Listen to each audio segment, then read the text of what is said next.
আসসালামু আলাইকুম রহমতুল্লাহ। আলহামদুলিল্লাহ তাআলার অশেষ মেহেরবানিতে আমরা এই ভিডিওটা করছি, লাইভ করছি, যেন আল্লাহ তাআলা আমাদেরকে সকলকে আসার তৌফিক দান করে। আমরা যে এই মুহূর্তে আমরা যেখানে আছি আরাফার ময়দান, উকুফে আরাফা, আল আরাফা আল হজ, আরাফার ময়দানে অবস্থান করা হজ। আল্লাহ তাআলা যেন আমাদের সবাইকে এই স্মৃতিময় জায়গা, বরকতময় স্থানে আল্লাহ তাআলা আসার তৌফিক দান করে।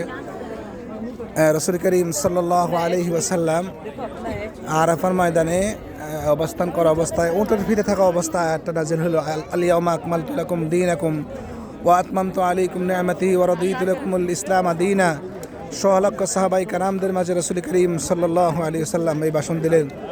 সাহাবায়ে কেরাম রাদিয়াল্লাহু তাআলা আলাইহিম আজমাইন রাসূল করিম সাল্লাল্লাহু আলাইহি ওয়াসাল্লামের জবাবে সবাই উত্তর দেন, আল্লাহুম্মা আশহাদ, আল্লাহুম্মা আশহাদ, আল্লাহুম্মা আশহাদ।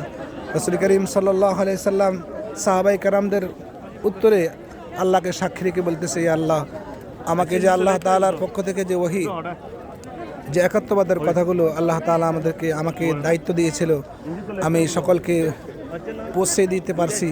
সাহাবায়ে কেরাম সকলে স্বীকারোক্তি দিল। রাসূল করিম সাল্লাল্লাহু আলাইহি সাল্লাম আল্লাহকে সাক্ষী রেখে বলে, আল্লাহুম্মা আশহাদ, আল্লাহুম্মা আশহাদ, আল্লাহুম্মা আশহাদ। আল্লাহ আপনি সাক্ষী থাকেন, আল্লাহ আপনি সাক্ষী থাকেন। স্মৃতিময় জায়গা আমরা আসছি, আল্লাহ তাআলা আমাদেরকে সকলকে এই বরকতময় স্থানে আসার তৌফিক দান করে। এই পুরোটা হলো আরাফার ময়দান, যেখানে অবস্থান না করলে হজ হবে না। হজের বিধান, হজের